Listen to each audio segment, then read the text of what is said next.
குமாரனை நோக்கி, தேவனே, உம்முடைய சிங்காசனம் என்றென்றைக்கும் உள்ளது. உம்முடைய ராஜ்யத்தின் செங்கோல் நீதியுள்ள செங்கோலாய் இருக்கிறது. நீர் நீதியை விரும்பி அக்கிரமத்தை வெறுத்திருக்கிறீர். ஆதலால் தேவனே, உம்முடைய தேவன் உமது தோழரை பார்க்கலும் உம்மை ஆனந்த தைலத்தினால் அபிஷேகம் பண்ணினார் என்றும், கர்த்தாவே, நீர் ஆதியிலே பூமியை அஸ்திவாரப்படுத்தினீர். வானங்கள் உம்முடைய கரத்தின் கிரியைகளாய் இருக்கிறது. அவைகள் அழிந்து போம், நீரோ நிலைத்திருப்பீர். அவைகள் எல்லாம் வஸ்திரம் போல பழமையாய்ப்போம். ஒரு சால்வையைப் போல அவைகளை சுருட்டுவீர், அப்பொழுது மாறிப்போம். நீரோ மாறாதவராய் இருக்கிறீர். உம்முடைய ஆண்டுகள் முடிந்து போவதில்லை என்றும் சொல்லி இருக்கிறது. பிதாவானவர் தேவதூதரை பற்றியும் சொல்லி இருக்கிறார். தம்முடைய ஒரே பேரான குமாரனாகிய இயேசு கிறிஸ்துவை பற்றியும் சொல்லி இருக்கிறார். வேதாகமத்தில் இயேசு கிறிஸ்துவை பற்றி மகத்துவமான காரியங்கள் ஏராளமாய் சொல்லப்பட்டிருக்கிறது. இங்கு வேதத்தில் இருந்து 2 வசன பகுதிகள் மேற்கோளாக சொல்லப்பட்டிருக்கிறது. அவையாவன சங்கீதம் 45, 6, 7, சங்கீதம் 102, 25, 26, 27. தேவனே, உமது சிங்காசனம் என்றென்றைக்கும் உள்ளது. உமது ராஜ்யத்தின் செங்கோல் நீதியுள்ள செங்கோலாய் இருக்கிறது. நீர் நீதியை விரும்பி அக்கிரமத்தை வெறுக்கிறீர். ஆதலால் தேவனே, உம்முடைய தேவன் உமது தோழரை பார்க்கிலும் உம்மை ஆனந்த தைலத்தினால் அபிஷேகம் பண்ணினார். சங்கீதம் 45, 6, 7. பிதாவானவர் குமாரனாகிய இயேசு கிறிஸ்துவின் மெய்யான தெய்வத்துவத்தை அறிக்கை செய்கிறார். தேவனே, உம்முடைய சிங்காசனம் என்னும் வாக்கியம் கிறிஸ்துவுக்கு பயன்படுத்தப்பட்டிருக்கிறது. பிதாவானவர் குமாரனை தேவன் என்று சொல்லும்போது குமாரன் மெய்யான தேவனாகவே இருக்கிறார்.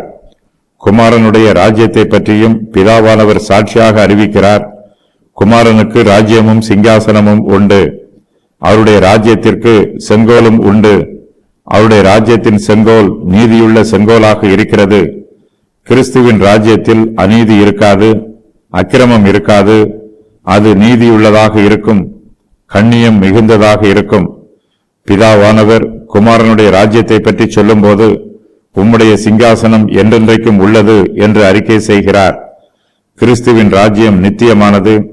அவர் நித்திய காலமாக ஆளுகை செய்கிறவர். உலக பிரகாரமான ராஜ்யத்திற்கும் கிறிஸ்துவின் ராஜ்யத்திற்கும் வித்தியாசம் உண்டு. அதுபோலவே கிறிஸ்துவின் சிங்காசனத்திற்கும் இப்பிரபஞ்சத்தில் உள்ள சிங்காசனங்களுக்கும் வித்தியாசம் உண்டு. கிறிஸ்துவின் சிங்காசனம் நித்தியமானது, நிரந்தரமானது, என்றென்றைக்கும் உள்ளது. இப்பிரபஞ்சத்தின் சிங்காசனங்களோ அநித்தியமானது, தற்காலிகமானது, ஒளிந்து போகக்கூடியது. இப்பிரபஞ்சத்தின் சிங்காசனங்கள் தடுமாறும். சிங்காசனங்களுக்கு போட்டிகளும் பொறாமைகளும் உண்டாகும்.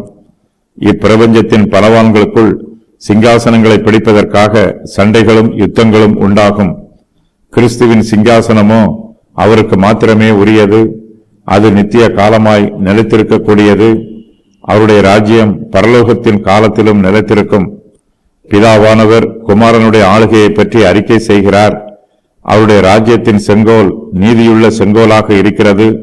அவர் நீதியாய் நியாயம் விசாரிக்கிறவர், நீதியாய் நடக்கிறவர், நீதியாய் நடப்பிக்கிறவர். அவர் நீதியான வழியில் தம்முடைய செங்கோலை பெற்றுக்கொண்டார். தாம் பெற்றுக்கொண்ட செங்கோலை நீதியுள்ள வழியிலேயே பயன்படுத்துவார். இயேசு கிறிஸ்து எல்லா நீதியையும் நிறைவேற்றுவதற்காகவே இந்த பூமிக்கு வந்தார். அக்கிரமங்களையும் மீறுதல்களையும் சாபங்களையும் ஒழிப்பதற்காக வந்தார். பாவத்தின் சாபத்தை நீக்குவதற்காக வந்தார். மனுஷரை பாவத்தின் அடிமைத்தனத்திலிருந்து விடுவிப்பதற்காக வந்தார். குமாரனாகிய இயேசு கிறிஸ்து நீதியை விரும்பி அக்கிரமத்தை வெறுக்கிறார். பிதாவானவர் குமாரனை ஆனந்த தைலத்தினால் அபிஷேகம் பண்ணினார். இயேசு கிறிஸ்து தேவனுக்கும் மனுஷருக்கும் மத்தியஸ்தராக இருக்கிறார். பிதாவானவர் தாமே குமாரனாகிய கிறிஸ்துவை மத்தியஸ்த ஊழியத்திற்கு நியமித்திருக்கிறார்.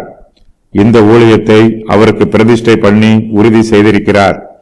இயேசு கிறிஸ்து அபிஷேகம் பண்ணப்பட்டவர். கிறிஸ்து என்னும் பெயருக்கு அபிஷேகம் பண்ணப்பட்டவர் என்று பொருள். பிதாவானவர் இயேசு கிறிஸ்துவை ஆனந்த தைலத்தினால் அபிஷேகம் பண்ணினார். இயேசு கிறிஸ்து இந்த பூமியில் இருந்த காலத்தில் அநேக பாடுகளையும் வேதனைகளையும் அனுபவித்தார். உபத்திரவங்களின் வழியாக கடந்து சென்றார். கல்வாரி சிலுவையில் தம்முடைய ஜீவனையே ஒப்புக் கொடுத்தார். குமாரனாகிய கிறிஸ்து பிதாவுக்கு பூரணமாய் கீழ்ப்படிந்தார். குமாரனுடைய பாடுகளின் நிமித்தமாகவும் வேதனைகளின் நிமித்தமாகவும் அவருக்கு சந்தோஷம் நியமிக்கப்பட்டிருக்கிறது. மகிமையின் கிரீடமும் சந்தோஷத்தின் கிரீடமும் கிறிஸ்துவின் சிரசின் மீது சூட்டப்பட்டது. மரணத்தின் பாடுகளையும் வேதனைகளையும் அனுபவித்த பின்பு அவருக்கு மகிமையின் கிரீடம் சூட்டப்பட்டது. பிதாவானவர் தம்முடைய குமாரனை ஆனந்த தைலத்தினால் அபிஷேகம் பண்ணினார். இயேசு கிறிஸ்துவின் அபிஷேகம் அவருடைய தோழரின் அபிஷேகத்தை விட மேன்மையானது. கிறிஸ்துவின் அபிஷேகமே உன்னதமானது. பரிசுத்த ஆவியானவரின் அபிஷேகத்தை பெற்றுக் கொள்ளுகிறவர்கள் அபிஷேகத்தின் ஒரு குறிப்பிட்ட அளவை மாத்திரமே பெற்றுக் கொள்வார்கள். ஆனால் நம்முடைய கர்த்தராகிய இயேசு கிறிஸ்துவோ பரிசுத்த ஆவியானவரின் அபிஷேகத்தை பரிபூரணமாக பெற்றிருக்கிறார். பரிசுத்த ஆவியானவரின் அபிஷேகம் இயேசு கிறிஸ்துவின் மீது அளவில்லாமல் எவ்வித வரவரையும் இல்லாமல் தாராளமாய் ஊற்றப்பட்டிருக்கிறது. பிதாவானவர் தம்முடைய குமாரனாகிய இயேசு கிறிஸ்துவை ஆனந்த தைலத்தினால் பரிபூரணமாக அபிஷேகம் பண்ணியிருக்கிறார். பிதாவானவர் இயேசு கிறிஸ்துவை பற்றி சொல்லி இருக்கிற சத்தியங்களை விவரிப்பதற்கு எபிரேய நிருபத்தின் ஆசிரியர் சங்கீதம் 102 25 முதல் 27 வரை உள்ள வசனங்களையும் இங்கு மேற்கோளாக சொல்லுகிறார். நீர் ஆதியிலே பூமியை அஸ்திவாரப்படுத்தினீர். வானங்கள் உம்முடைய கரத்தின் கிரியையாய் இருக்கிறது. அவைகள் அழிந்து போம், நீரோ நிலைத்திருப்பீர். அவைகள் எல்லாம் வஸ்திரம் போல் பழமையாய்ப்போம். அவைகளை ஒரு சால்வையைப் போல மாற்றுவீர், அப்பொழுது மாறிப்போம். நீரோ மாறாதவராய் இருக்கிறீர். உமது ஆண்டுகள் முடிந்து போவதில்லை. சங்கீதம் 102 25 முதல் 27 வரை. கர்த்தராகிய இயேசு கிறிஸ்து சர்வ வல்லமை உள்ளவர். இந்த உலகம் சிருஷ்டிக்கப்பட்ட போதும் அது தேவனுடைய சித்தத்தின் பிரகாரம் மாற்றப்பட்ட போதும் இயேசு கிறிஸ்துவின் சர்வ வல்லமை வெளிப்பட்டிருக்கிறது. இந்த உலகம் சிருஷ்டிக்கப்பட்ட போது குமாரனாகிய இயேசு கிறிஸ்து பிதாவாகிய தேவனோடு இருந்தார். பிதாவானவர் இந்த பூமியை சிருஷ்டித்த போது குமாரனும் தம்முடைய சர்வ வல்லமையினாலே இந்த பூமியை சிருஷ்டித்தார். கிறிஸ்துவானவர் ஆதியிலே பூமியை அஸ்திவாரப்படுத்தினார். இந்த உலகம் சிருஷ்டிக்கப்படுவதற்கு முன்பாகவே குமாரனாகிய கிறிஸ்துவானவர் சர்வ வல்லமை உள்ளவராக இருந்தார். இந்த உலகம் சிருஷ்டிக்கப்பட்ட போது இந்த பூமியை அஸ்திவாரப்படுத்திய போது கிறிஸ்துவின் சிருஷ்டிக்கும் வல்லமை கிரியை நடப்பித்தது. கிறிஸ்துவானவர் ஆதியிலே பூமியை அஸ்திபாரப்படுத்தியதோடு வானங்களையும் சிருஷ்டித்தார். வானங்கள் கிறிஸ்துவனுடைய கரத்தின் கிரியைகளாய் இருக்கிறது. வானங்களோடு வானத்தில் உள்ள சேனைகளும் தேவ தூதர்களும் கிறிஸ்துவின் சிருஷ்டிப்பாய் இருக்கிறது. கிறிஸ்துவானவர் எல்லா சிருஷ்டிகளையும் விட வல்லமையில் உயர்ந்தவராக இருக்கிறார். அவரே சர்வ வல்லமை உள்ளவர். கிறிஸ்துவானவர் தாம் சிருஷ்டித்த உலகத்தை மாற்றுகிறார். சிருஷ்டிக்கப்பட்ட இந்த உலகம் அழிந்து போகும். இயற்கையில் உள்ள எல்லா ஜீவராசிகளும் அழிந்து போகும். இந்த உலகத்தில் பலவிதமான மாற்றங்கள் உண்டாகும். ஆனால் கர்த்தரோ நிலைத்திருப்பார். சிருஷ்டிக்கப்பட்டதையெல்லாம் வஸ்திரம் போல் பழமையாய்ப்போம். மனுஷன் முதிர் வயதடைந்து மரித்து போகிறான். மனுஷனைப் போலவே மிருகங்களும் மரித்து போகிறது. தாவர வகைகளும் மரங்களும் பட்டு போகிறது. இந்த உலகம் பழையதாகிறது, முதுமை அடைகிறது. முடிவில் இந்த உலகமும் அழிந்து போகப் போகிறது. ஒரு வஸ்திரம் பழமையாய் போவது போல இந்த பூமியும் பழமையாய் போகும். வஸ்திரத்தில் மாற்றம் உண்டாவது போல பூமியிலும் மாற்றம் உண்டாகும். பழைய வஸ்திரம் தன் அழகை இழந்துவிடும், தன் வலிமையையும் ஆற்றலையும் இழந்துவிடும். அதுபோலவே சிருஷ்டிக்கப்பட்ட இந்த உலகம் பழையதாய் போகும்போது தன் அழகை இழந்து போகும், தன்னுடைய பலத்தையும் இழந்து போகும். இவையெல்லாம் இந்த உலகம் அழிந்து போகும் என்பதற்கான அறிகுறிகள். மனுஷன் முதுமை அடைந்து மரித்து போகிறான். ஆனால் இந்த பூமியோ வஸ்திரம் போல பழமையாய் போகும். இந்த பூமி அழிந்து போவதற்கு பதிலாக இதில் மாற்றங்கள் உண்டாகும். கிறிஸ்துவானவர் இந்த பூமியை ஒரு சால்வையைப் போல சுருட்டுவார். அப்பொழுது இந்த பூமி மாறிப்போகும். கிறிஸ்துவோ மாறாதவராக இருக்கிறார். பழமையாய் போன வஸ்திரம் அதற்கு மேல் யாருக்கும் பயன்படாது. அதுபோலவே பாவத்தினால் கரைபடிந்திருக்கிற இந்த உலகம் ஆசீர்வாதத்தை இழந்து போகும். பாவத்தின் விளைவினால் இந்த பூமியில் சாபங்கள் உண்டாயிற்று, ஏராளமான மாற்றங்கள் உண்டாயிற்று. பாவம் இந்த உலகத்தை அழிவுக்கு நேராக மாற்றுகிறது, தீமைக்கு நேராக மாற்றுகிறது. கிறிஸ்துவானவரோ இந்த உலகத்தை நன்மைக்கு நேராக மாற்றுகிறார். கிறிஸ்து மாறாதவர். சர்வ சிருஷ்டிகளும் அழிந்து போகும், ஆனால் கிறிஸ்துவோ நிலைத்திருப்பார். பிதாவானவர் குமாரனை பற்றி சாட்சியாக சொல்லும்போது, உம்முடைய ஆண்டுகள் முடிந்து போவதில்லை என்று சொல்லுகிறார். கிறிஸ்து தமக்கு தாமே மாறாதவராக இருப்பார். காலங்கள் மாறலாம், மனுஷர்கள் மாறலாம், ஆனால் கிறிஸ்துவானவரோ எல்லா காலத்திலும் தம்முடைய பிள்ளைகளுக்கு மாறாதவராகவே இருப்பார். அவர் நிலைத்திருக்கிறவர், மாறாதவர்.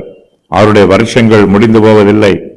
நாம் இப்பிரபஞ்சத்தில் ஜீவிக்கிற காலம் வரையிலும் கிறிஸ்துவானவர் நம்மை பாதுகாத்து பராமரிப்பதற்காக ஜீவனோடு இருக்கிறார். நாம் மரித்து போன பின்பும் நம்மை பராமரிப்பதற்காக அவர் நித்திய காலமாக ஜீவனோடு இருப்பார். அவருடைய ஆண்டுகள் முடிந்து போவதில்லை. நாம் இப்பிரபஞ்சத்தில் மரித்து போவோம். நம்முடைய கர்த்தராகிய இயேசு கிறிஸ்துவோ நித்திய காலமாக ஜீவிக்கிறவர். நாம் மரித்து போனாலும் ஜீவனோடு இருக்கிற இயேசு கிறிஸ்து நம்மை பரலோகத்திற்கு அழைத்துச் செல்வார். அங்கு நாம் நித்திய ஜீவனை பெற்றுக் கொள்வோம். அவரோடு கூட அங்கு நித்திய காலமாக ஜீவிப்போம். கிறிஸ்துவின் ஊழியங்கள். இயேசு கிறிஸ்து தீர்க்கதரிசி, ஆசாரியர், ராஜா ஆகிய 3 ஊழியங்களுக்கும் அபிஷேகம் பண்ணப்பட்டார்.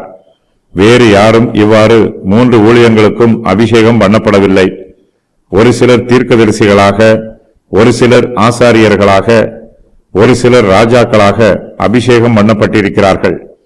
ஆனால் இயேசு கிறிஸ்துவோ இம்3 ஊழியங்களுக்கும் அபிஷேகம் பண்ணப்பட்டிருக்கிறவர். இயேசு கிறிஸ்துவின் அபிஷேக விவரம். மனுக்குலத்தார் அனைவருக்கும் இயேசு கிறிஸ்து தீர்க்கதரிசியாக இருக்கிறார்.